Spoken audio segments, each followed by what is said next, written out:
Bueno, bigarrengo maila aurkeztuko dizuet. Hemen daukagu alde batetik Elisa Pérez Vera, es vocal de la Comisión de Ética Pública del Gobierno Vasco y ex magistrada del Tribunal Constitucional.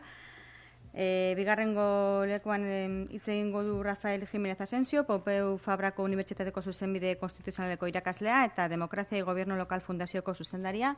Eta hirugarrenik Juanjo Álvarez, nazioarteko zuzenbide pribatuko katedraduna eta Globerrantzeko idazkaria. Bigarrengo maila honetan ikusiko ditugu Gipuzkoako erakundearen zuzentasun sistema eta Eusko Jaurlaritzako etikaren batzordeari buruz ere hitz egingo dugu. Cuando quieras, Elisa. Gracias. Después de las intervenciones de la anterior mesa, con su carga teórica interesantísima, una reflexión realmente motivadora, supongo, para todos los que estamos asistiendo a esta jornada, mi intervención va a ir mucho más a ras de tierra. Yo no soy una teórica de la ética. He aprendido muchísimo, aunque Daniel me mire con cara de escepticismo, he aprendido muchísimo de sus intervenciones, de los tres, y mi único título para estar aquí es que desde el primer momento he formado parte de la Comisión de Ética Pública del Gobierno Vasco, una comisión que se establece con un código de conducta, de ética y de conducta, y que adoptado por el Gobierno vasco en el año 2013, frente al escepticismo de muchos, creo, y sin embargo con el apoyo de todas las fuerzas políticas en el País Vasco. Es un rasgo que ya desde ahora hace distinta la realidad del País Vasco respecto de la realidad del resto del Estado español. El consejero hace un ratito, nos hablaba de una experiencia inédita. Realmente es una experiencia que abrió un camino, que ahora siguen otras instituciones concentradas por el momento en el País Vasco, que yo confío en que terminen por extenderse al resto del Estado español, pero que significa una adopción de un código ético. La formulación de código ético es bastante más antiguo, entra también en la tradición castellana de las grandes declaraciones que luego nadie cumple, es decir, en que efectivamente la cosmética tiene más que ver con la cosmética que con la ética, y que contribuyen de forma decisiva a aumentar el escepticismo y la desconfianza de los ciudadanos. No hay cosa peor que una declaración de intenciones que no se cumple. Es, supongo, lo que más frustra, lo que más irrita a la ciudadanía es el divorcio entre el discurso y los actos. Entonces, lo que hace inédita, lo que hace novedosa totalmente al Código de Ética y de Conducta del Gobierno Vasco es que en él se prevé un mecanismo de seguimiento, interpretación y control en la aplicación de este código. Mecanismo de seguimiento para ver cómo está funcionando, mecanismo de interpretación, y en este sentido yo creo que es muy importante la labor que puede realizar una comisión aplicada a este seguimiento, porque contribuye a ayudar a los destinatarios, a los que asumen este código, les va a ayudar a interpretar ante una realidad cambiante, porque este es otro rasgo que me parece que era Chechu el que insistía sobre todo, el rasgo de que un código ético no puede ser un catálogo escrito sobre piedra, es un catálogo de principios en el que se va evolucionando porque la realidad evoluciona y el código ético tiene que insertarse en la propia realidad que pretende regular.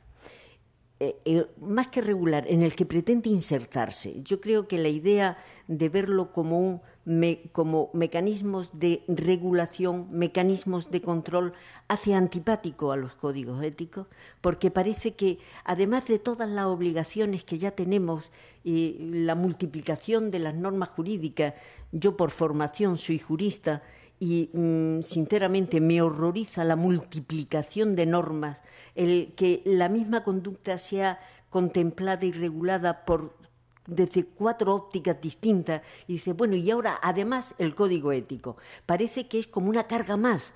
No, no se trata de eso, ni es una carga, es un esfuerzo de que reflexionemos sobre cómo actuamos, y la actuación de las comisiones de ética debe de ser contribuir a ayudar a los destinatarios de los códigos éticos a una correcta interpretación y aplicación del propio código ético, antes que a una función inquisitorial de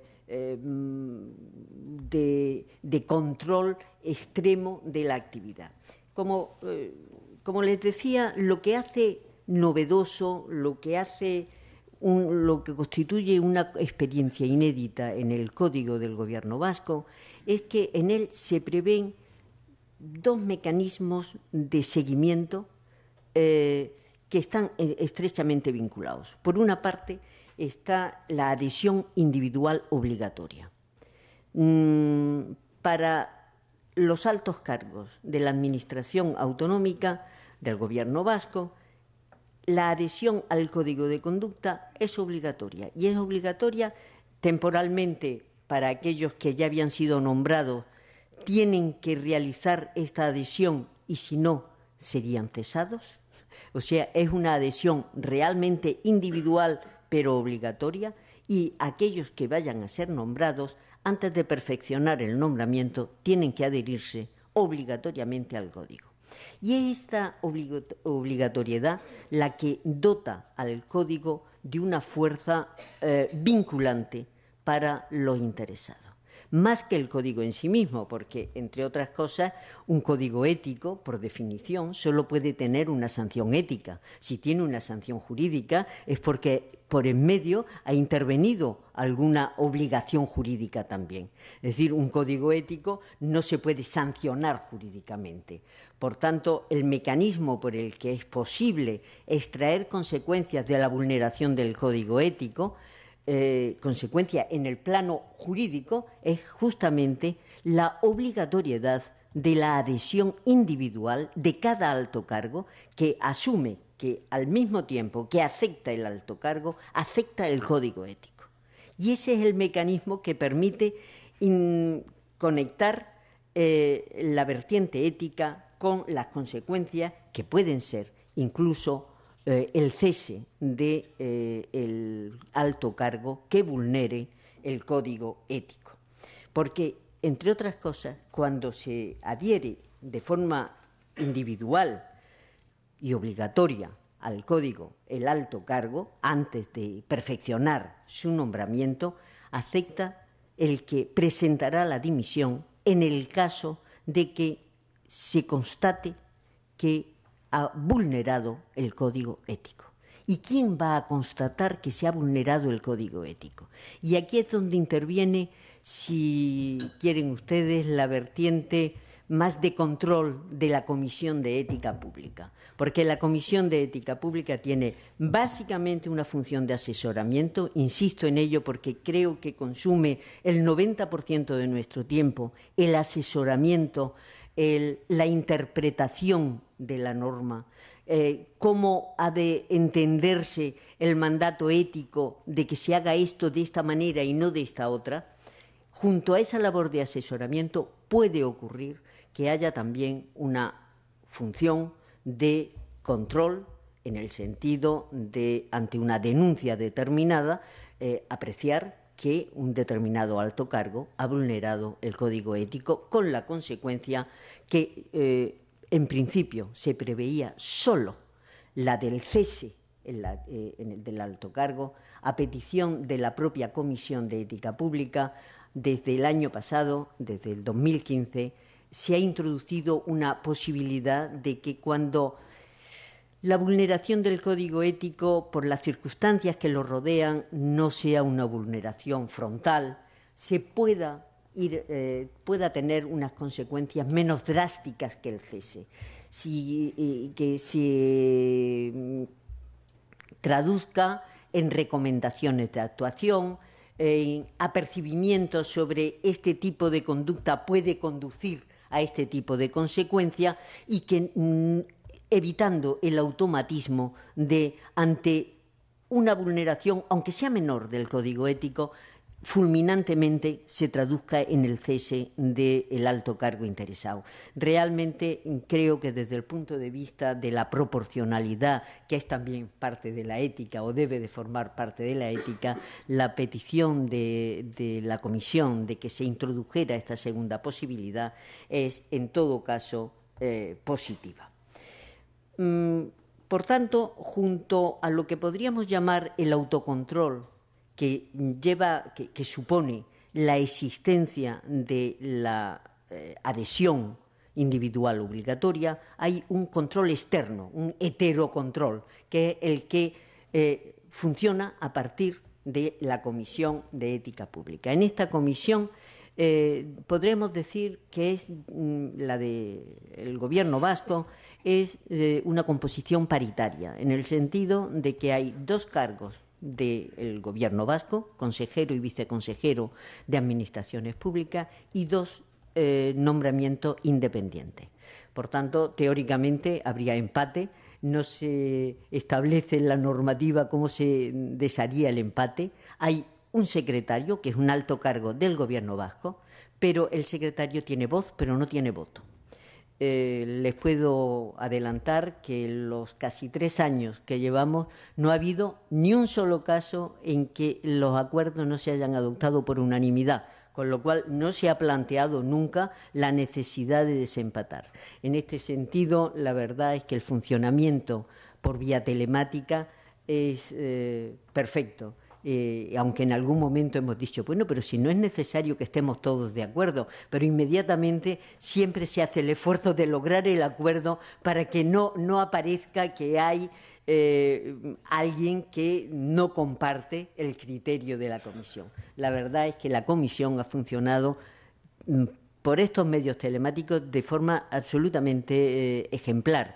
Es más, en principio, en el funcionamiento se preveía que hubiera 2 reuniones anuales, porque supongo que al Gobierno vasco le pareció que 2 reuniones anuales era una cifra razonable.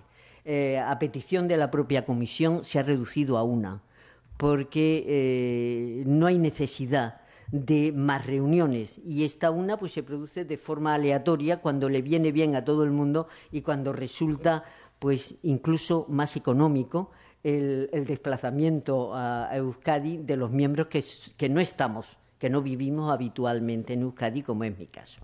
Claro, venir desde Granada, pues aprovecho un viaje a Madrid y desde Madrid es mejor, o aprovecho que vengo a una reunión ahora pues para tener también la reunión de la Comisión de Ética Pública. También en eso debemos de dar ejemplo y ser medianamente éticos.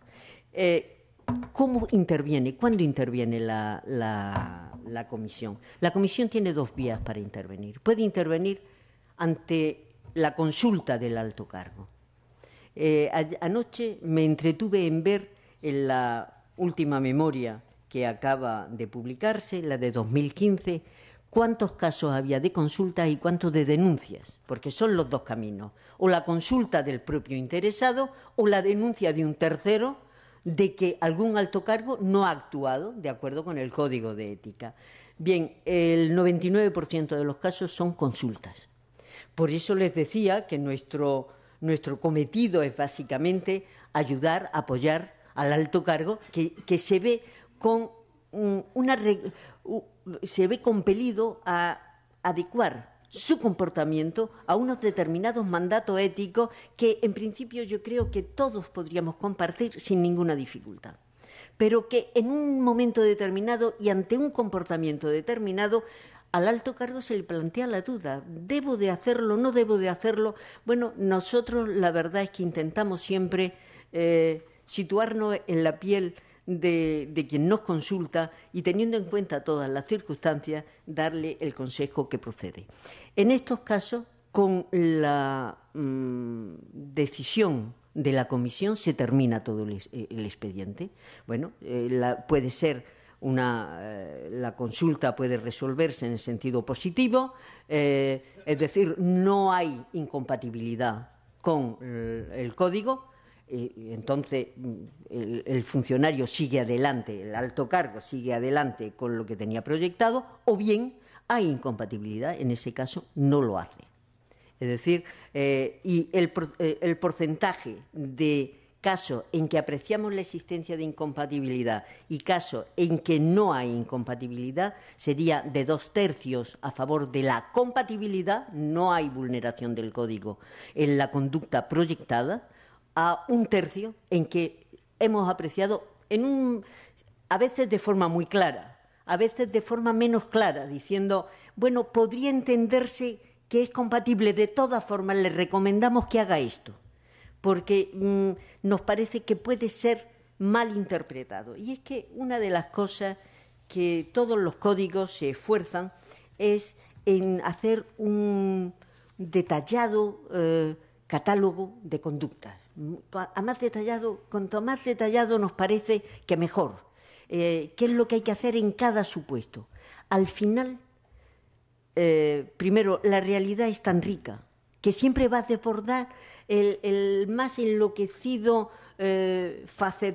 redactor de normas. Por muchas normas que redacte, la realidad siempre te desborda la norma que tú has redactado. Has proyectado, has pensado en 15 situaciones, habrá la de 16, que es la que se te plantea, que no está expresamente contemplada. Entonces tienes que recurrir a los principios. Y antes Belén se refería al principio de la transparencia. Por mi experiencia en la comisión, yo les diría que el principio que personalmente más me ha inspirado mi posición y mi actuación dentro de la comisión es el principio de la ejemplaridad. La idea de que el ciudadano va a ver a ese funcionario, a ese alto cargo, haciendo algo que él cree que no debería de hacer. El principio de la ejemplaridad, es decir, al alto cargo hay que pedirle no solo que sea honrado, como decía Daniel, sino que además el ciudadano pueda verse reflejado en su comportamiento. Y ese principio de ejemplaridad para mí es decisivo. Dicho esto, ¿qué actividad tiene la comisión? No hay que asustarse, nadie va a quedar agotado por el trabajo de la comisión. Son el promedio en estos 3 años, y digo promedio porque un año fueron 13, otro año fueron 11, otro año ha sido 12, es decir, estamos en la docena al año. Y yo confío, además, creo que es de desear que disminuya el número de consultas. ¿Por qué? Pues porque los criterios fijados por la comisión todos nuestros acuerdos están publicados en la web, están colgados en la web del Gobierno vasco. Con lo cual, la mayoría de los altos cargos que tienen una duda, si consultan nuestros acuerdos, en los acuerdos hemos abordado el tema de los regalos, el tema de las conferencias, el tema de la actividad privada. Todo eso lo hemos abordado ya, y hay una doctrina que está fijada, que además no cambiamos de forma gratuita. A lo mejor en algún caso hay que cambiarlo porque las circunstancias sean otras, pero en realidad se puede decir que lo normal sería que la actividad de la comisión sea decreciente, a no ser que nuevas exigencias éticas requieran de nuevas intervenciones de la comisión. Por otra parte, señalarles solo que en las denuncias, la comisión ha entendido que la denuncia anónima es tan legítima como la denuncia en que el ciudadano se identifica, y que la denuncia anónima se admite sin problema, aunque la denuncia anónima tiene un problema en sí misma, y es que en el deseo de no ser identificado, el denunciante anónimo da tan pocos detalles que es imposible tomar ninguna decisión al respecto. Siempre tomamos la denuncia anónima, nos interesamos muchísimo y dice, bueno, y con estos datos, ¿qué le puedo decir? Si es que al final por no saber, no sabes ni a quién denuncia. Es decir, que realmente, aunque la denuncia anónima creo que debe de admitirse, es de una eficacia relativamente menor. Y en cuanto mirando al futuro, ya terminando, porque he pasado los 15 minutos, quería hacer un llamamiento a la prudencia en la multiplicación de órganos interpretativos de los códigos éticos, porque puede ocurrir que llegue un momento en que lo que resultaría realmente absurdo, que la Comisión de Ética Institucional de la Diputación de Guipúzcoa entendiera que un comportamiento es ético en un supuesto y el Gobierno vasco entendiera que no es la Comisión de Ética Pública. Bueno, el mensaje realmente sería lamentable. El mensaje a la ciudadanía. Estoy segura de que no va a ocurrir, pero que lo tengamos en mente ahí, todavía muy en la recámara, muy en reserva, pero creo que es algo en lo que tendremos que pensar en el futuro. Por lo pronto, aquí me quedo. Muchas gracias por permitirme participar. Gracias, Elisa.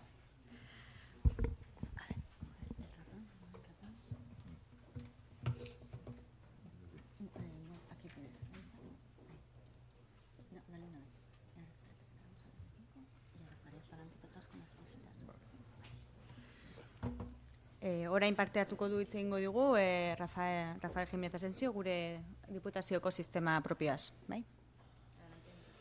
Eskerrik asko, Goizeder. En principio, muchas gracias a la Diputación Foral de Guipúzcoa y a Governance por esta invitación para estar con ustedes esta mañana. Seré muy rápido, en concreto en mi presentación. El enfoque que voy a dar es un enfoque distinto, después del enfoque, digamos, más académico y el enfoque práctico también de una experiencia. Entonces, yo solo puedo aquí aportar una visión más, digamos, de un consultor que se dedica a trabajos de servicios profesionales en este ámbito y que si he reflexionado algo, que lo he hecho y he escrito algo, en fin, todavía ese material todavía no sería suficiente para darme título o acreditarme aquí ante ustedes. Por tanto, voy a explicar algunos elementos conceptuales que ya se han dicho, voy a rematar o remachar algunos elementos que se han trabajado de forma muy rápida y voy a entrar en los elementos más característicos de este sistema de integridad institucional de la Diputación Foral de Guipúzcoa, que tiene algunos elementos novedosos, yo creo que muy interesantes, y es donde voy a hacer hincapié prácticamente en ellos. En primer lugar, sobre el marco conceptual, iré muy rápido porque se ha dicho prácticamente todo, como decía Chechu Ausín, pues prácticamente él hablaba el tercero y yo hablo el quinto, pues ya me queda muy poco por añadir a todo lo que se ha dicho. Simplemente, bueno, la Diputación Foral de Guipúzcoa ha enmarcado correctamente todo esto en lo que es una gobernanza, un sistema de gobernanza ética. Simplemente esta es la idea fuerza. La idea fuerza es un sistema de gobernanza ética que como sistema de gobernanza no solo tiene proyección interna, sino también proyección externa. Es muy importante la imagen de la institución y esto yo creo que es uno de los elementos básicos de lo que yo llamo ética institucional más que ética pública, por lo que diré de forma inmediata. Hay una expresión de un libro que me gusta mucho, editado no hace unos meses, de Pierre Gossambayón, Le Bon Gouvernement. Aquí hace una referencia que ya Daniel pues lo ha expresado de forma muy gráfica. Es decir, en estos momentos ha adquirido una importancia creciente la política de las personas frente a la política de los programas. Yo creo que esto es muy interesante. Schumpeter ya advertía, ya en 1947, que la idoneidad del material humano es especialmente importante para el éxito de cualquier gobierno democrático. No es suficiente, pero es una premisa que yo creo que es importante. Bien, desde un punto de vista también de citas, por ir, a mí la segunda es la que me encanta, de Marco Aurelio, que aparte de ser un filósofo fue también emperador, y por tanto, pues bueno, es preciso estar recto, no que te pongan recto. Esto es importante tenerlo como máxima siempre en la actuación, y también lo ha dicho Daniel. En definitiva, ¿qué pedimos de los gobernantes? De los gobernantes o de los directivos o también de los funcionarios pedimos básicamente dos cosas. Primero, integridad en su actuación y, en segundo lugar, competencia. Que sean competentes. No es suficiente con la integridad, hay que ser también competentes. No es suficiente con la competencia, sino que pedimos integridad. Esto Adam Smith, en la teoría de los sentimientos morales, ya lo expresa de forma muy clara: la mejor cabeza unida al mejor corazón. Rescato la idea de Elisa, que es una idea muy importante, la ejemplaridad, muy importante. Pero bueno, esto también es muy antiguo. Montesquieu, en las cartas persas, tiene un párrafo que es delicioso, donde se refiere, en una sociedad que no tenía medios de comunicación, ni mucho menos había ideado la transparencia, ni cosas por el estilo, decía pues lo siguiente, que un mero particular puede disfrutar de la oscuridad, pero un ministro que peca contra la probidad, tantos testigos tiene y tantos jueces, cuantas son las gentes que gobierna. Esto lo decía ya Montesquieu. Y no es el mayor mal, dice, me atrevo a decirlo, que puede hacer un ministro sin probidad en no servir a su príncipe y arruinar al pueblo. Otro perjuicio ocasiona 1000 veces, en mi entender, más grave, que es el mal ejemplo que da. Yo creo que esto, como decía también Rosan Bayón, esta idea fuerza que ha sido resaltada por Chechu, la idea de la confianza, esta institución invisible que dice Rosan Bayón de la confianza, es tremendamente importante vinculada con la ejemplaridad. También la ética no es cosmética. Correctamente, vamos, completamente de acuerdo, en la intervención que ha dicho Chechu también. Esto lo dice muy bien Adela Cortina en el libro ¿Para qué sirve realmente la ética? La ética no es cosmética. Hemos hecho mucha cosmética con la ética y si no hacemos otra cosa muy distinta, realmente la ética nos sirve para muy poco. Donde sí quiero poner el foco, y esto me parece muy importante, que también se ha dicho por parte de los que me han precedido en el uso de la palabra, es básicamente en esta idea fuerza que yo creo que es sustantiva. Lo que interesa en el campo de la ética pública es preservar la institución. Preservar la institución desde un punto de vista de la confianza. Es importante las conductas que los gobernantes, los directivos, los cargos, los funcionarios ejerzan, pero lo más importante es preservar la institución. Si rompemos la institución, nos cargamos un bien muy preciado. Entonces, evidentemente, nos interesa mucho esa moral privada, pero nos interesa muchísimo más la dimensión institucional. Por tanto, la ética pública debe ser y ha de ser, ante todo, ética institucional. Ética institucional, y esto creo que es una de las ideas fuerza que yo quería trasladar aquí y que luego la retomaré por otros muchos motivos. Bien, se ha hablado de muchas cosas, yo no voy a entrar en temas francamente más de detalle, simplemente hacer hincapié en algo que es muy importante, que también se ha dicho, pero que quiero resaltarlo.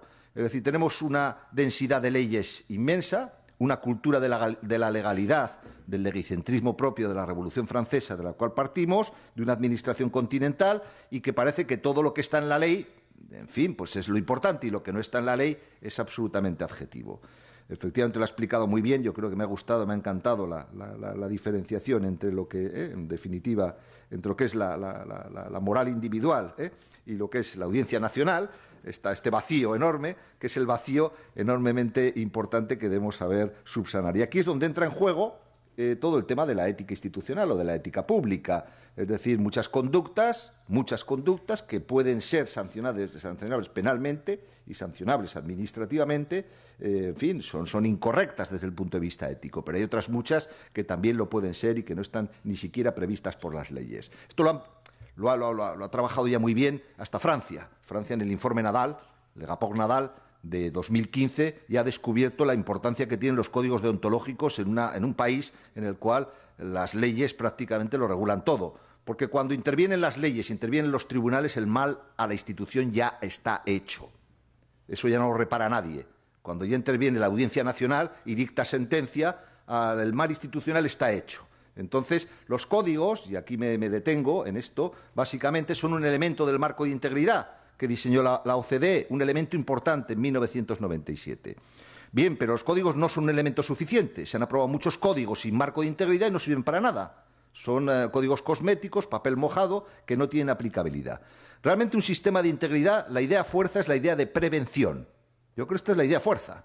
Es decir, lo que se pretende es prevenir, evitar que haya problemas mayores. Y esto se ha explicado por todas las personas que me han precedido en el uso de la palabra y, por tanto, no insistiré más. Lo importante de los códigos es fomentar infraestructura ética, crear infraestructura ética, desarrollar infraestructura ética. Lo importante de los códigos es crear procedimientos, resolver dilemas éticos, como decía Elisa. Es decir, en fin, yo el dilema me lo puedo llevar a casa el fin de semana, compartirlo con los amigos, ir al Choco, cenar con ellos y tal, bueno, y comentarlo, pero el dilema me lo tiene que resolver alguien. No me voy a ir yo con el dilema y lo voy a soportar yo solo. Las comisiones de ética están para eso, y luego hay que tener no solo comisiones de ética, tienen que funcionar bien, tienen que funcionar razonablemente, y es muy importante la idea que ha explicado Elisa de evitar la multiplicación de comisiones de ética. Esto es tremendamente importante en el ámbito local. están empezando ya a aparecer muchos códigos municipales. Y si esto no se ordena, puede llegar a ser el caos. Es decir, porque aquí, por el empuje del Gobierno vasco, el empuje de la Diputación Foral de Guipúzcoa, el empuje del Ayuntamiento de Bilbao, ya pues Sestao acaba de aprobar un código ético, y luego hay otros municipios que también se sumarán. Está la obligación del artículo 35. Hay que ordenar esto de algún modo, y aquí el papel de Eudel es trascendental.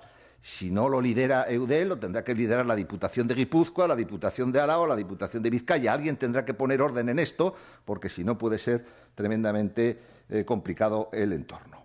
Yo simplemente quiero referirme aquí, ya para cerrar esta parte, que es breve, a un proyecto de recomendación que he tenido acceso, que está elaborando la OCDE, que será público el mes de mayo o el mes de junio, donde se va a pedir la adhesión de los Estados miembros a la OCDE. El Estado español es miembro, como saben perfectamente, os sabéis, de la OCDE. Y, por tanto, aquí hay un cambio de paradigma en esta recomendación. Esto es importante, porque no solo se habla del marco de integridad de toda la institución, que esta era la tesis de la OCDE, que la ha realizado o la ha llevado a cabo muy bien la Diputación Foral de Guipúzcoa, sino que también se habla de la importancia que tiene la sociedad en el desarrollo de la cultura ética y de la cultura de la ética institucional.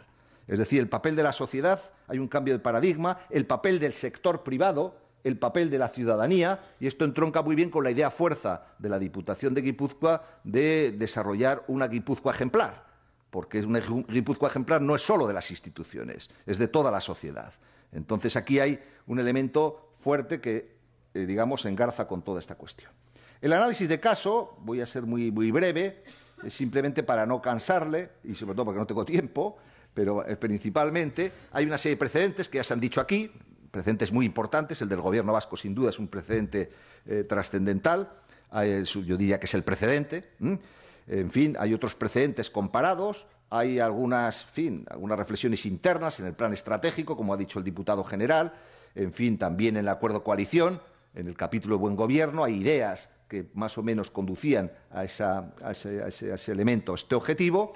Y bueno, lo que se ha intentado hacer aquí, que creo que por lo menos se proyecta, es un sistema de integridad de la institución. La institución es la Diputación Foral de Guipúzcoa, no son los cargos públicos forales. Es decir, los cargos públicos, hasta ahora estamos desenfocando el problema, lo estamos enfocando mal. El problema es la integridad de la institución y de todas las personas que trabajan con la institución, que trabajan en la institución, que se relacionan con la institución, actores públicos, actores privados. Lo importante es la integridad de la institución. La OCDE apuesta por una integridad de la institución, primero, de toda la función pública y de todos los cargos directivos, los cargos públicos, pero ahora ya va a dar este segundo paso, y el segundo paso va a ser involucrar a la sociedad. No puede haber ética institucional en una sociedad que es corrupta, en una sociedad que tiene malos incentivos, que perjudica, digamos, el desarrollo de las tareas públicas. Esto también se ha explicado perfectamente por Chechu y no voy a insistir aquí. Ahí está este elemento que es importante. El sistema de integridad de la Diputación de Guipúzcoa tiene proyección de ser un sistema de integridad de toda la institución.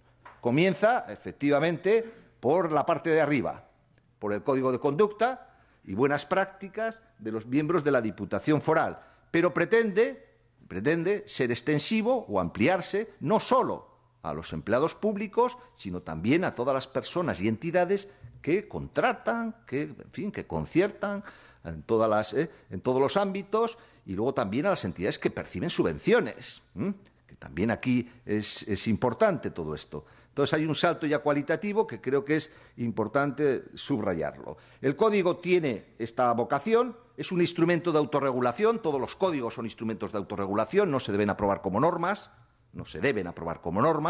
son instrumentos de autorregulación, son instrumentos vivos, son, como dicen los canadienses, un trabajo en proceso. Es un trabajo en proceso. Hacer ética institucional es desarrollar un proceso que comienza hoy y no termina nunca. En fin, el caso guipuzcoano pues tiene una estructura singular, el código que se ha aprobado, sin duda. Tiene una estructura de valores, de integridad, tiene una estructura de principios, de buenas prácticas, y luego unas normas de conducta que se anudan a cada valor y a cada principio de buena práctica, que no voy a entrar aquí en desarrollarlas porque están todas más o menos expresadas perfectamente en el código. ¿Dónde están Las ideas fuerza. Las ideas fuerza están en que hay un mecanismo, o es el código y el sistema de integridad es un mecanismo de prevención y de fomento de la cultura de integridad, de desarrollo de infraestructura ética. Es un sistema también que tiene la premisa de abrir cauces y procedimientos para la resolución de dilemas, de quejas, de denuncias. Tiene un órgano de garantía singular, específico, porque es la primera vez donde hay más externos que internos, es decir, hay 3-2. Esto no se ha producido en ningún código hasta ahora en todo el Estado español y es una apuesta atrevida, una apuesta valiente, una apuesta interesante y una apuesta singular. Hay un mecanismo, en fin, el código y las reprobaciones y los ceses se consideran como mecanismos subsidiarios. Lo importante no es eso, lo importante no es reprimir. Esto cuando se presentó el Código del Gobierno Vasco, se presentó ante los cargos públicos, todo el mundo pensaba que llegaba al Tribunal del Santo Oficio, que otra vez volvía al Tribunal del Santo Oficio y aquí todo el mundo pues iba a tener que pasar por las horcas del Tribunal del Santo Oficio y por la quema de brujas. Pues no, nada de esto no tiene nada que ver. Y bueno, pues tiene algunos elementos importantes que ya se han subrayado, como son las guías aplicativas, que estoy de acuerdo, la memoria del Gobierno vasco cumple esa misma función. Estas guías aplicativas serían más protocolos ordenados donde se va poniendo, en función de los códigos, cuáles son las resoluciones que se han dictado sobre cada aspecto y a partir de aquí tendrá que bajar los dilemas y las consultas y las quejas, en principio. Aquí están resaltados todo este tipo de cosas y simplemente ya concluyo. En primer lugar, el sistema de integridad institucional de la Diputación Foral de Guipúzcoa, yo me atrevo a decir que es la experiencia más avanzada que existe en el Estado español. Con el precedente del Gobierno vasco y aprovechando toda la experiencia del Gobierno vasco, el desarrollo que ha hecho el Gobierno vasco, que ha sido sin duda encomiable, y el funcionamiento de la Comisión de Ética, se ha ido, desde el punto de vista de diseño, se ha ido a un modelo de integridad institucional, donde una pieza, un elemento, son los cargos públicos, pero también los empleados. No solo los cargos públicos porque sean honestos e íntegros, la Administración va a ser honesta e íntegra, porque luego hay que evitar conductas contraproductivas también en el empleo público y hay que evitar también pues determinadas actitudes o comportamientos que no pueden ser ajustados con la ética de otro tipo de entidades que tienen conciertos, contratos o, en su caso, subvenciones, son preceptores de subvenciones de la Diputación. Se apuesta, digamos, se incorpora las ideas fuerzas de la OCDE, del marco de 1997, pero también algunas ideas del nuevo marco que se está abriendo en la OCDE en 2016, integridad de la institución y gobernanza ética. Se apuesta por la prevención, se apuesta por la mejora continua, lo mismo que el Gobierno vasco, aquí no hay ningún tipo de novedad. En fin, hay una idea fuerza que tendrá arrastre, supongo en otros ámbitos, debería tener arrastre en el ámbito de juntas. Es muy importante que los parlamentos aprueben códigos éticos. Ya Greco, el grupo Greco, la comisión Greco del Consejo de Europa, ha venido a decir que los parlamentos del Estado español son los últimos de la fila en cuanto a aprobación de códigos éticos. No hay hasta ahora ningún parlamento del Estado español que haya aprobado códigos éticos, ninguna cámara que yo sepa. ¿Aragón ha aprobado ya? Sí, estaban trabajando, sí, pero no sé si lo ha aprobado en estos momentos. Estaban trabajando también la ley de integridad y todo este tipo de cosas, pero es proyecto todavía, yo no sé si han aprobado. Pero este es uno de los temas más importantes, es decir, juntas generales, instituciones locales. Yo creo que las instituciones locales también de Guipúzcoa ya no pueden mirar hacia otro lado, esto es evidente. Entidades perceptoras de subvenciones también, y bueno, todo el tejido, en definitiva, de la sociedad civil guipuzcoana que se relacione con las instituciones públicas debería imbuirse en todo este tipo de cuestiones. Y bien, lo dejo aquí, porque yo creo que ya estamos al límite del tiempo, si no estoy ya lo he superado. Gracias. Gracias, Rafael. Eta maionekin bukatzeko, orain Juanjok hitz egingo digu, jokabide etikoaren ebaluazioa toki administrazioetan. Zunean, Juanjo. Pues bueno, estar en la parte final tiene, como en los tribunales de oposición, la ventaja de que vas tachando cosas que podías tener previsto decir y a veces eso conduce a que alguien lea una tesis doctoral en el avión cuando va al tribunal porque es el presidente y es el último que habla y ya con la capacidad que tiene de improvisar lo hace, ¿no? Desde luego no es mi caso, primero, y no es una humildad impostada, la autoritas de todos los intervinientes anteriores en ese campo y particularmente de Elisa y de Rafael. Y por eso, según escuchaba, yo me intentaba colocar, Aldián, en el lado de quien ha venido con un punto de curiosidad o cautivamente a esta jornada o a intentar rescatar alguna idea que le pueda ser útil, pero sobre todo a quien va a volver a casa o como diputado o diputada, senador o senadora, bueno, pendiente de una nueva legislatura y antes de nuevas elecciones, pero sobre todo de quien tiene checolanas en su respectivo ayuntamiento y los universitarios solemos hacer casi siempre discursos que son bonitos, que suenan bien, o nos preocupamos de que queden bien y nos preocupamos menos de que sean útiles, ¿no? Muchas veces. Entonces, yo creo que hoy no está siendo esto, pero hay ideas muy bonitas, muy interesantes. Y la pregunta que me puede caber si yo fuera alcalde o alcaldesa es, bueno, y ahora vuelvo allí, he invertido la mañana, ¿qué paso siguiente tengo que dar? Realmente me suena interesante esto, reconocer que no hay nada perfecto, reconocer que estamos en el mundo de la política, porque el titular de un medio de comunicación, cuando se aprobó el sistema que ha definido Rafa tan correctamente, fue la Diputación Foral de Guipúzcoa aprueba un código que no sanciona a quien lo incumpla. Esa es una mala deontología profesional, pero tiene un enfoque orientado políticamente. Es un oxímoron pensar en un código ético que se convierta en una norma vinculante, imperativa, verticalizada y que sancione conductas traducidas, como los de derecho somos el rey Midas, todo lo que tocamos lo convertimos en derecho. Hay esa voluntad o esa vocación, ¿no?, del imperio de la ley, y no estamos hablando de eso. Y, sin embargo, se hace esa lectura.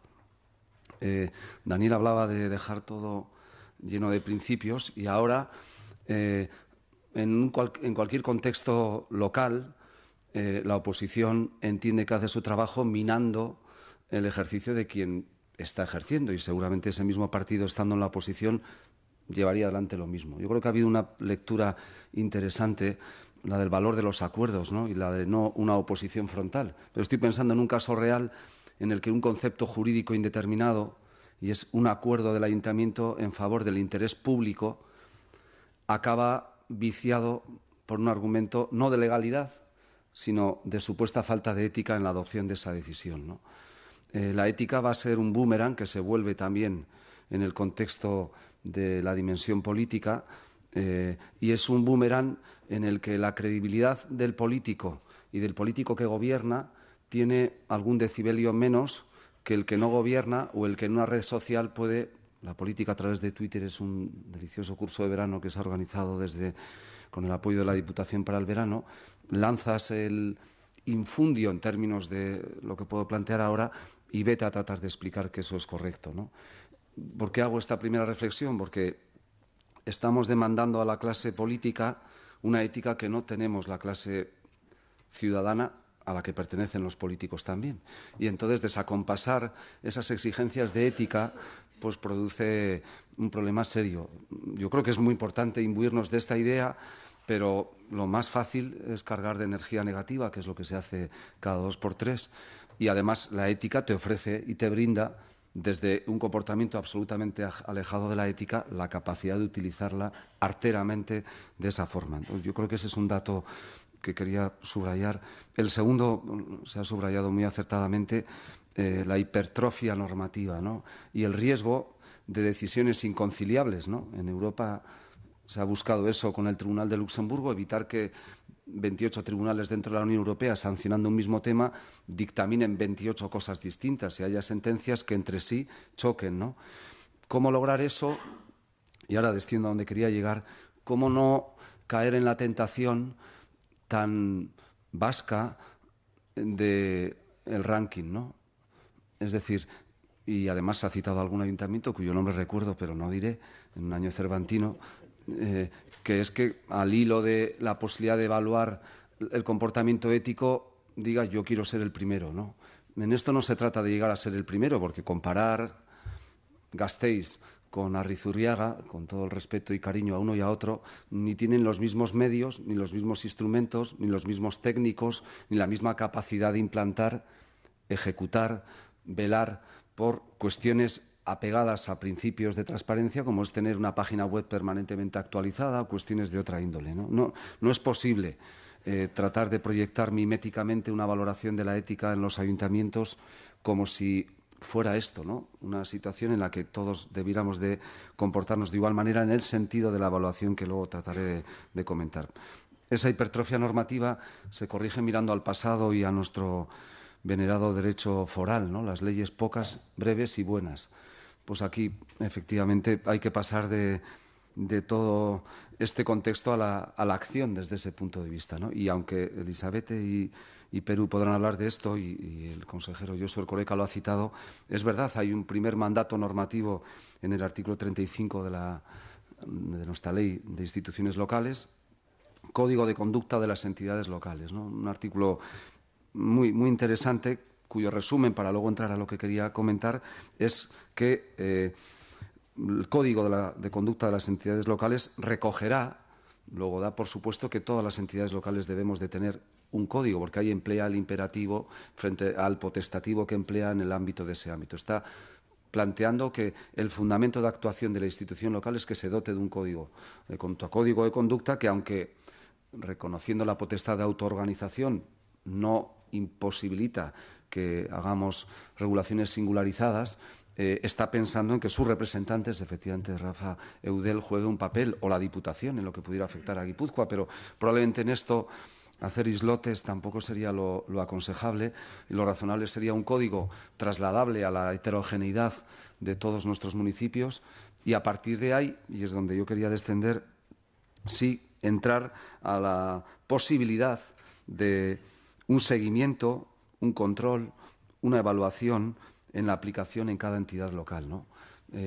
Si las herramientas, los instrumentos van a estar armonizados, y en eso estoy convencido, Imanol, que la Diputación tiene la vocación, y me consta que ya ha hablado incluso con Eudel por el trabajo que previamente se ha hecho, de no abanderar por abanderar individualmente, sino de hacer las cosas bien y fáciles, diciendo: tratemos de tener un cuerpo compartido desde el punto de vista de código, y vamos a arropar a los ayuntamientos, a los alcaldes, a sus técnicos, en cómo formar en esta cuestión, ¿no? Ese es otro dato que puede agobiar desde cada casa municipal. Vale, ya tengo aprobado en pleno este código, explicando el sentido que tiene, abriendo un debate que podrá ser interesante, pero lo importante no es el corte de cinta, sino el día siguiente, ¿no? ¿Qué es lo que, a partir de ahí, a quién encomiendo una actuación que no puede recaer? La iniciativa sí es política, pero la gestión del mismo tiene que tener un fundamento técnico dentro del municipio, ¿no? ¿Cómo lo llevo adelante, ¿no? Y ahí lo que queríamos trasladar es una experiencia seguida con Eudel en la anterior legislatura foral y municipal, que también tiene algo de pedagogía interesante, ¿no? Llegó de Europa, como si fuera bienvenido Mr. Marshall en la deliciosa película de Berlanga, una propuesta, la European Scorecard, una especie de código europeo que evaluaba los parámetros de comportamiento de la ética pública. Era un planteamiento novedoso en la línea de lo que respecto a la OCDE plantea ahora Rafael, que es un segundo eslabón, una versión 2.0, como va a haber que hacer una versión 2.0 de lo propio que hizo Eudel, porque ya los parámetros no son idénticos, ¿no?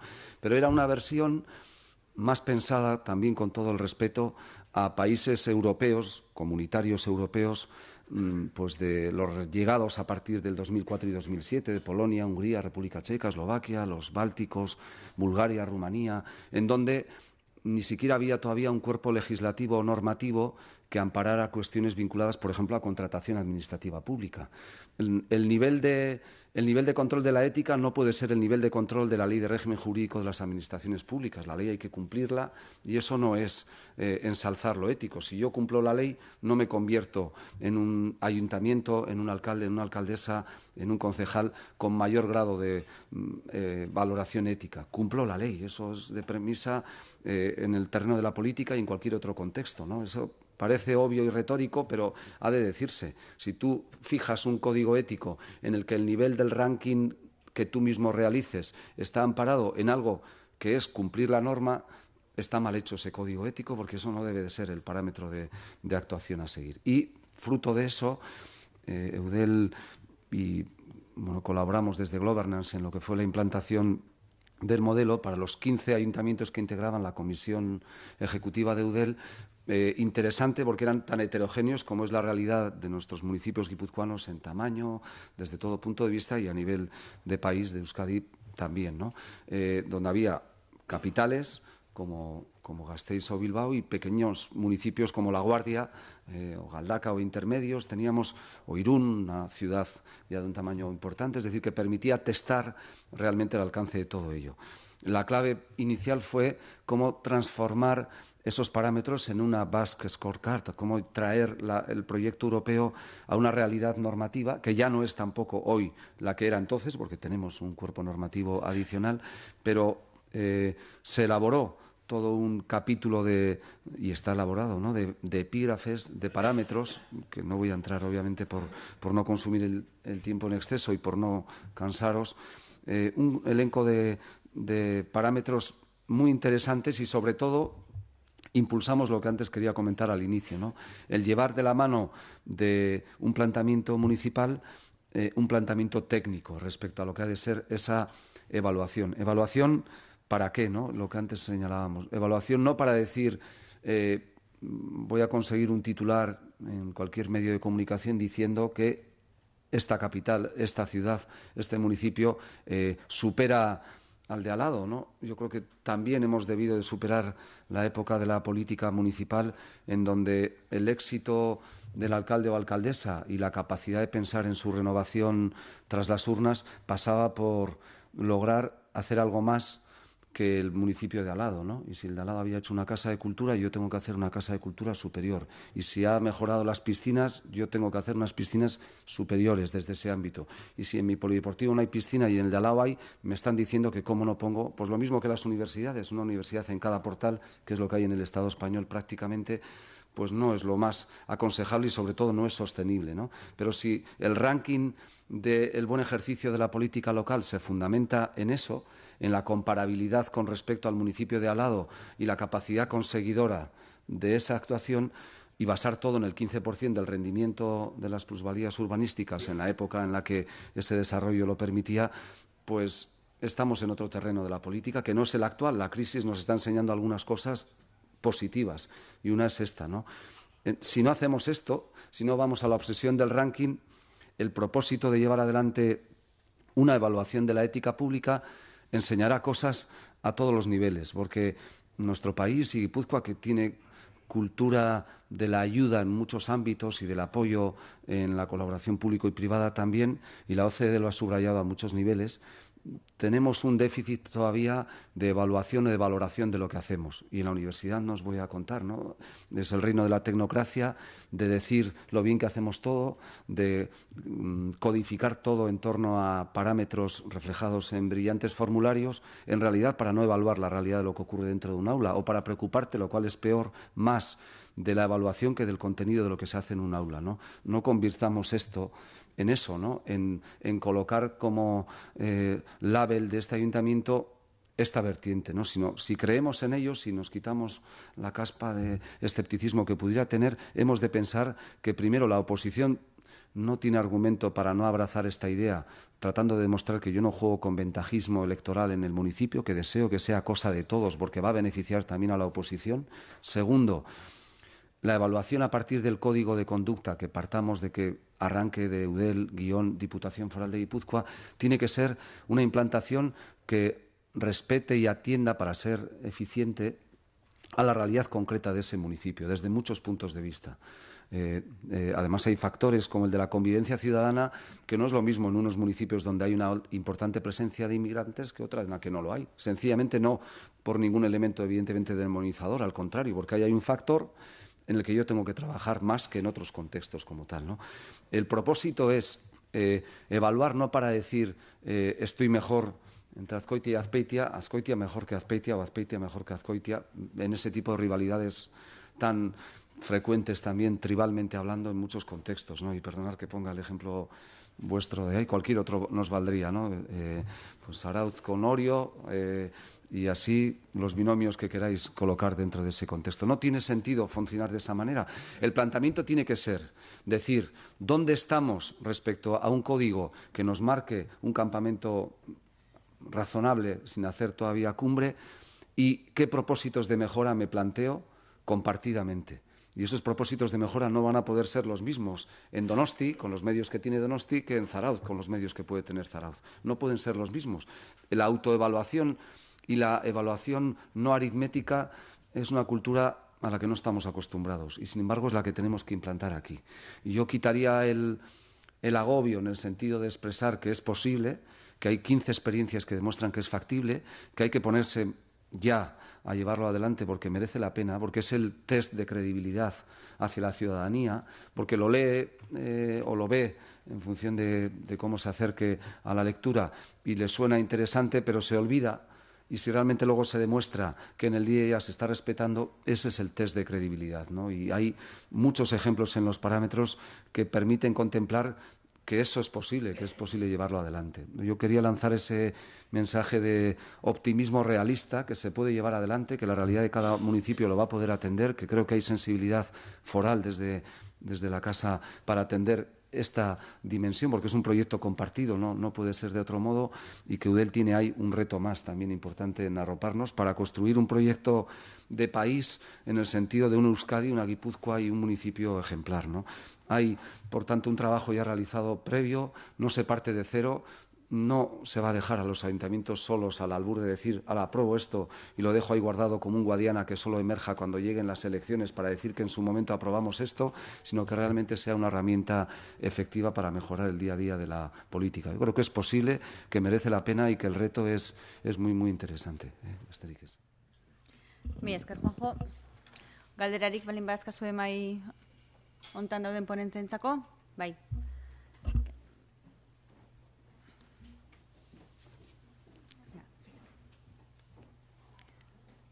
Atzian. Bai.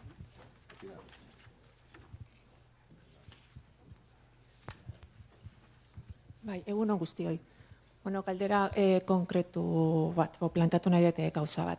Bueno, estoy muy de acuerdo con el planteamiento que ha hecho Rafa Jiménez Asensio en el sentido de que la exigencia y los aspectos de ética y moral deben ser de carácter institucional, pero la realidad hoy en día es, yo no conozco la implantación de, qué sistema de código ético se ha aprobado para la Diputación, pero conozco un poco la del Gobierno vasco y la realidad actual es que los códigos éticos están absolutamente focalizados al alto cargo. Debe ser carácter institucional, pero hoy en día es lo que tenemos. La exigencia está ahí, en la sociedad, pero yo lo que observo es que los códigos éticos se están planteando con un carácter absolutamente restrictivo y con carácter reactivo a lo que se está pidiendo a la sociedad, pero a su vez también considero que al alto cargo público se le está dejando un tanto indefenso, entre comillas. ¿Y por qué lo planteo? Porque, precisamente por esos caracteres restrictivos, el Código Ético del Gobierno sí establece que al alto cargo se le exigen conocimientos, que tenga una trayectoria profesional previa al cargo que va a ocupar, al área competencial al que se va a dedicar y eso se le exige, ¿no? Y desempeña su cargo público, pero el código después le exige que el código ético se le aplica más allá del periodo en el que ejerce como cargo público. Es decir, se alarga los efectos del código durante 2 años. Entonces, creo que estos códigos éticos, el efecto secundario que están teniendo, van a tener, es que lo que tanto se critica es la funcionalización de los altos cargos, porque durante los 2 años siguientes, por razones de incompatibilidades, se le condena al ostracismo profesional, a no ser que desde luego sea un funcionario. Yo creo que ese problema está ahí y estamos en un ámbito de exigencias al cargo público, pero no ya reconocimiento, pero un pequeño paracaídas para cuando deja el cargo público de serlo. No sé si me he explicado, pero bueno. Vale. Sí, vamos a ver. En principio estoy de acuerdo en las ideas fuerza que más o menos se han planteado en su intervención, en tu intervención. La diferencia es que aquí en Euskadi, al menos yo lo percibo así, los sistemas de integridad o los códigos éticos que se han implantado, las experiencias que ha habido, que han tenido éxito y que han sido espejo para otras instituciones, no han partido del mecanismo reactivo, sino del mecanismo preventivo. En muchas otras instituciones, todo esto, yo he trabajado en Chile, y en Chile en la Comisión Anticorrupción de la presidenta Bachelet, en esta comisión para medidas anticorrupción se creó todo este tinglao de forma reactiva por una serie de escándalos de corrupción que había habido. Entonces, bueno, sí, la ética entra, digamos, por la puerta de atrás, como elemento para intentar legitimar o intentar parar un poco la tempestad. Estoy de acuerdo también en que es un error segmentar. Creo que la ética institucionalmente no se puede segmentar. Es un error que ya hemos incurrido, todos, instituciones, porque la presión política o mediática, el foco, lo que Daniel explica muy bien en su libro, y sin hacer publicidad de él, la política en tiempos de indignación, el linchamiento que se está produciendo de la clase política. Hay un linchamiento de la clase política. Está muy bien linchar a la clase política. Esto es propio de una sociedad inmadura, absolutamente inmadura, también en términos políticos. Esto lo deberíamos evitar. Yo creo que la ética y los códigos éticos y los sistemas de integridad deben tener ante todo son mecanismos protectores, y también para los cargos públicos. A los cargos públicos se les protege con esto. Se les protege porque se les evita este linchamiento futuro. Porque una vez que la Comisión de Ética ha resuelto un dilema y ha resuelto casos difíciles, esto tanto en la época que estaba Daniel como en la época que está Chechu, casos difíciles, y estos casos difíciles cuando se han resuelto, está pacificado todo. Ya los medios de comunicación ya cambian de foco. Si esto no lo resuelve la Comisión de Ética, el linchamiento del cargo público es permanente y continuo. Entonces yo creo que aquí también tienen un mecanismo protector que yo creo que es importante. Sí matizaría su reflexión en torno a los conflictos de interés. La referencia a los 2 años que haces en concreto es una referencia que es polémica, pero bueno, se ha endurecido así toda la legislación y también la comparada. Y esto hay un artículo precioso, un breve artículo de Juan José Linz, donde censura o critica que un endurecimiento del régimen de incompatibilidades va a conducir prácticamente al suicidio de la política, que no haya vocaciones hacia la política. Está pasando ya, Está pasando ya este endurecimiento, la gente se lo piensa 10 veces antes de entrar a un cargo público. Bueno, ¿esto qué me conlleva? Porque en la actividad privada eres quien eres, pero en la actividad pública eres objeto y eres foco de muchas cosas. La reflexión de los 2 años no es del código, no son de los códigos, son de la normativa de conflictos de interés, de la Ley 1/2014 del Gobierno vasco, de la Ley antes de conflictos de interés del Estado, la 5/2006, ahora la 3/2015, y ahora prácticamente esto ya no tiene vuelta atrás. Es muy difícil. Ahí se ha endurecido mucho los conflictos ex post y los conflictos durante. Hay una zona vacía, que es donde se resuelven o se pretenden resolver con los códigos éticos los conflictos ex ante, que se puedan plantear entre la actividad anterior al ejercicio del cargo público y el cargo público que se desempeña después. Yo simplemente esta era la matización que quería hacer. Si me permite, me ha interesado mucho su intervención porque señala un aspecto que a mí me ha preocupado en el funcionamiento y desde que he tomado contacto con el Código ético y de conducta. Es el tema de que está focalizado al alto cargo, está focalizado al político. Y de alguna forma parecería que nos olvidamos que entre las obligaciones éticas de los altos cargos está el correcto funcionamiento de los servicios públicos. A mí este es un aspecto en el que la Comisión del Gobierno vasco avanza poco a poco y en supuestos en que no hay ningún comportamiento contrario a la ética, de las conductas éticas enumeradas en el Código. No hay ningún comportamiento contrario a la legalidad, por definición menos estricta que el mandato ético. Sin embargo, el alto cargo es responsable de servicios públicos que no funcionan bien, que funcionan evidentemente mal.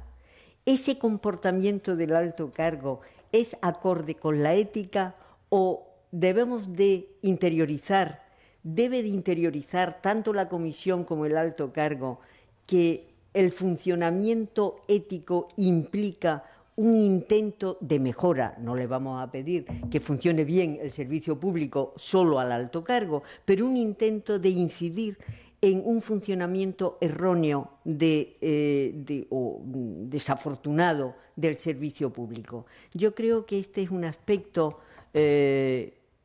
más colectivo de los códigos éticos, que creo que es interesante que avancemos en los distintos mecanismos de seguimiento de los códigos en este sentido. Y en cuanto a los 2 años ex post, hay que tener en cuenta que también funciona ex ante, es decir, el político que actúa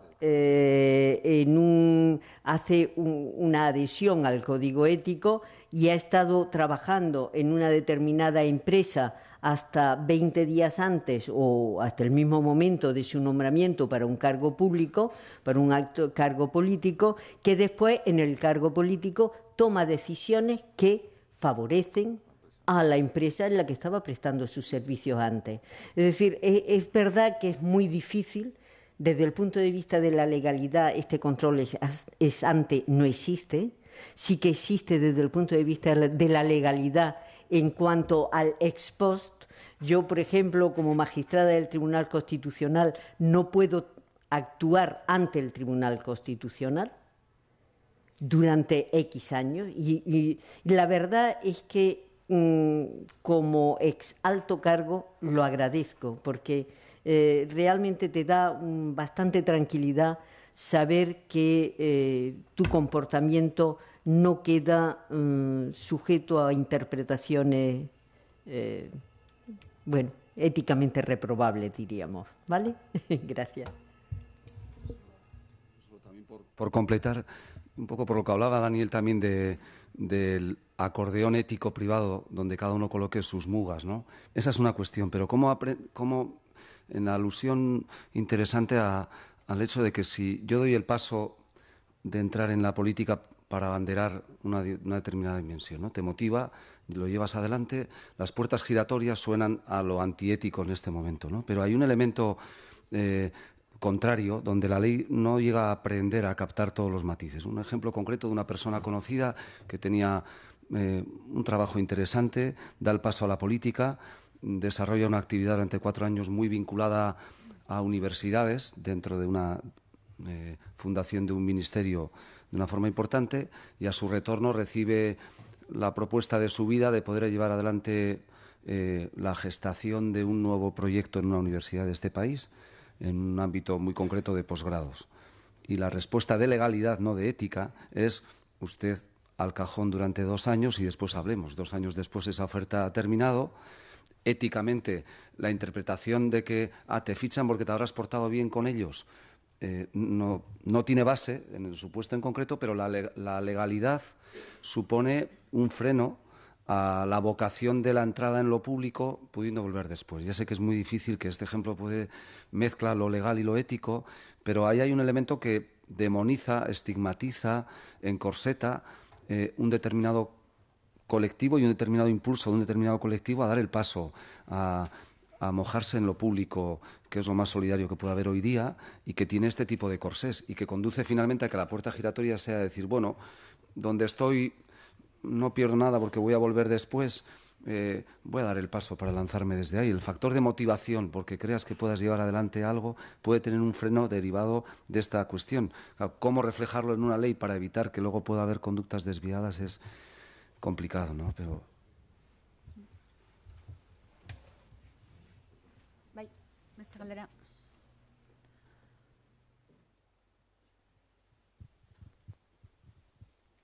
Eskerrik asko. Nire galdera da Rafarentzat. Entre las ideas fuerzas, Rafael, has comentado que además de las instituciones hay que implicar a la sociedad. Me gustaría que desarrollases un poquito más eso, si es posible. ¿Cómo hacerlo? Porque, claro, la sociedad somos todos y es un paso difícil. Creo que no, es muy oportuna la intervención también. Creo que Belén ya se ha referido a ello y algunas intervenciones anteriores también. Es decir, esto de la ética institucional, la ética pública, en definitiva, no es algo aislado de la sociedad en la cual se vive. Estamos generando una confusión, que esto lo hemos comentado antes de entrar aquí, una confusión que además yo creo que es interesada, y también yo creo que la prensa y los medios de comunicación deberían ser muy responsables en el ejercicio de sus funciones, en la medida en la cual pues poniendo todo el foco en una serie de personas que ejercen determinadas actividades públicas como si ellas vivieran aisladas de la sociedad en la cual forman parte. Es una sociedad que tiene muchos incentivos o desincentivos pues para ejercer malas prácticas o malas conductas. Entonces, bueno, esto lo sabemos todos que hemos trabajado en el sector público, los que ya nos vamos haciendo muy mayores, no digo mayores, entonces lo sabemos perfectamente más. Es decir, hay muchísimos incentivos, yo he tenido cargos de responsabilidad en la vida pública, de menor dimensión, pero bueno, de mucho contacto con determinadas empresas o actividades o profesionales, y he tenido muchísimas presiones, muchísimas, y bueno, muchos caramelos envenenados. Entonces hay que tener en cuenta que la sociedad tiene que ayudar también, tiene que compartir.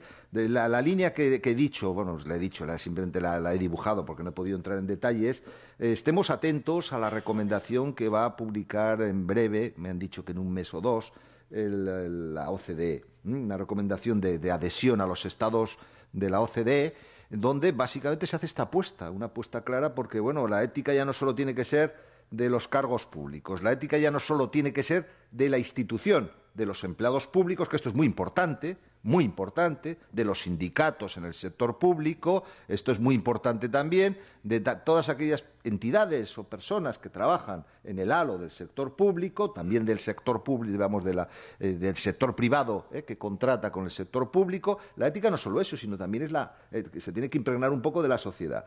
Yo, como pateo mucho, en fin, y estoy a caballo entre Barcelona y Donosti, o vamos, en concreto Donosti en estos momentos, la verdad sea dicha que lo que percibes claramente, y no es porque esté aquí, no es porque esté aquí, que en el ámbito de las conductas públicas, y esto creo que también Elisa lo puede confirmar, los estándares de comportamiento son bastante más elevados, independientemente de la fuerza política que gobierne, que han gobernado muchas fuerzas políticas, esta casa o esta institución han gobernado también distintas fuerzas políticas a las actuales, no ha habido, en general, grandes convulsiones de carácter, digamos, que pongan en cuestión todo lo que son los principios, sobre todo de corrupción. Hablemos claramente, corrupción está en la naturaleza humana y siempre habrá, pero los estándares de conducta de la sociedad vasca y de los cargos públicos vascos son muy elevados. Y esto no puedo decir lo mismo de otras partes del Estado, que me ahorraré mucho decirlo aquí públicamente. Ni cuáles son ni dónde están. Pero esto es verdad. Y en fin, aquí hay un senador que está en el Consejo de Transparencia, Joaquín, y bueno, pues también podrá percibir cómo este tema, que es un tema importantísimo, no está en la agenda del Gobierno de Madrid. No ha estado nunca en la agenda del Gobierno de Madrid. Con la que está cayendo, que es esta expresión tan coloquial, no está en la agenda de los gobiernos. Y tampoco lo he visto yo en los pactos y acuerdos, no están. Bueno, algo pasa cuando todo esto no cala. En fin. Beste galdera bat?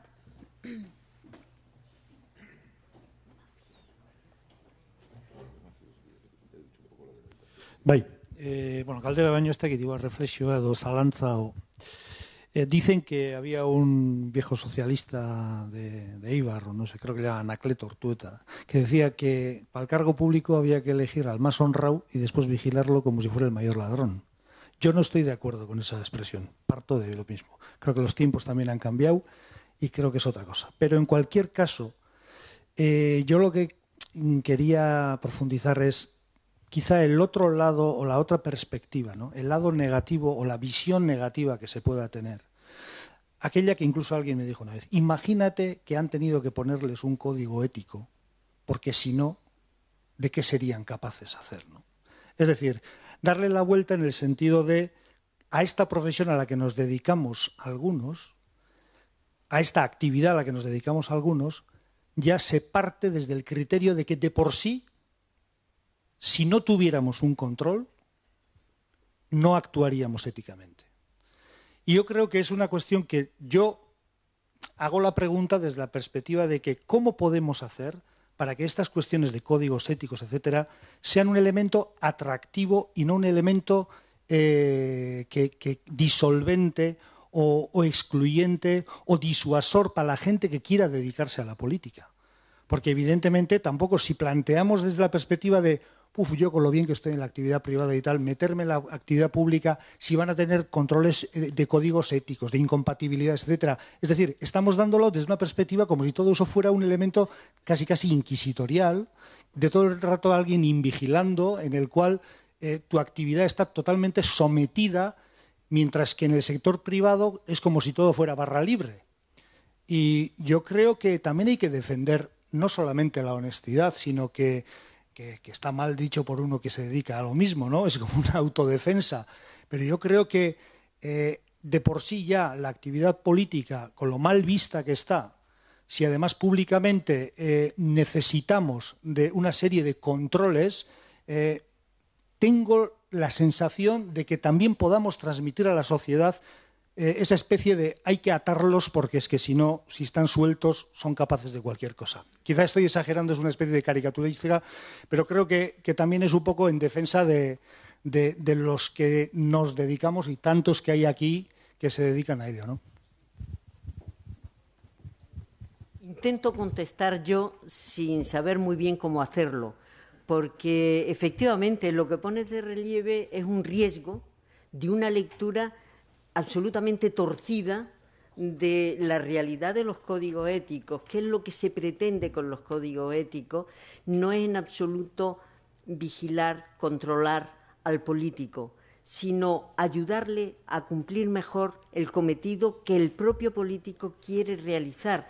Es decir, a mí la verdad es que los políticos me merecéis no respeto, una admiración increíble. Es decir, en la medida en que además yo de alguna manera he estado también en altos cargos, me he sentido atacada de forma inmisericordia muchas veces, diciendo, pero ¿quién me mandaría a mí dejar mi cátedra en donde yo podía hacer lo que me daba la gana, perdonad la expresión, sin que nadie se metiera conmigo y nadie cuestionara mi comportamiento? Ahora, yo creo que más que tendríamos que hacer todos un esfuerzo en presentar, no iba a usar una expresión coloquial, pero que es peyorativa, vender los códigos éticos, iba a decir, no venderlos, presentarlos como lo que son, como la depuración de la reflexión sobre la moral, de la reflexión ética de la sociedad, que en principio es aplicable a todos, no solo a los políticos. Lo que pasa es que cuando se trata de los políticos están individualizados, con lo cual indudablemente adquiere una densidad el seguimiento, la atención sobre el político, una densidad que no adquiere cuando se trata de un ciudadano de a pie. Pero en relación también con la pregunta que hacías tú hace un momento, ¿cómo se puede hacer que la sociedad esté más involucrada? Porque de lo que se trata justamente es de esto, que el código ético no se vea solo como algo dirigido al alto cargo, algo dirigido al político, sino como la concreción de una reflexión conjunta de toda la sociedad, en que la sociedad tiene que partir de que el político no es un ser extraño, gestado, no es una casta al margen, no es alguien que ha nacido, crecido y se ha alimentado fuera de la sociedad, sino que el político somos todos nosotros, son nuestros parientes, son nuestros amigos, son nuestros vecinos que se han dedicado en un momento a algo tan noble como la gestión de lo público, y que respecto de ellos se ve más claramente esas exigencias éticas, pero en el fondo a mí esto me recuerda mucho el mandato, el estatuto de la UNESCO, cuando dice que la guerra crece en el alma de los hombres y que por tanto es en el alma de los hombres donde hay que erradicarla. Yo diría las malas prácticas, la corrupción, donde se gesta es en la conciencia de cada uno de nosotros, y es ahí donde hay que erradicarla. ¿Esto qué significa? Que hay que insistir en la educación ciudadana, no con el nombre de educación para la ciudadanía, no estoy haciendo una defensa, sino posiblemente de más filosofía, y a lo mejor pues nos va un poquito mejor, pero realmente creo que tu queja tiene toda la razón, puesto que cabe una interpretación malévola de los códigos éticos, pero habría que hacer un esfuerzo didáctico, pedagógico, de que esto nada tiene que ver con un mal comportamiento de la clase política. Galdera gehiagori, bestela etena egingo dugu, pixkat, 20 minutu edo, bai? Eta azkenengo mailarekin gero jarraituko dugu.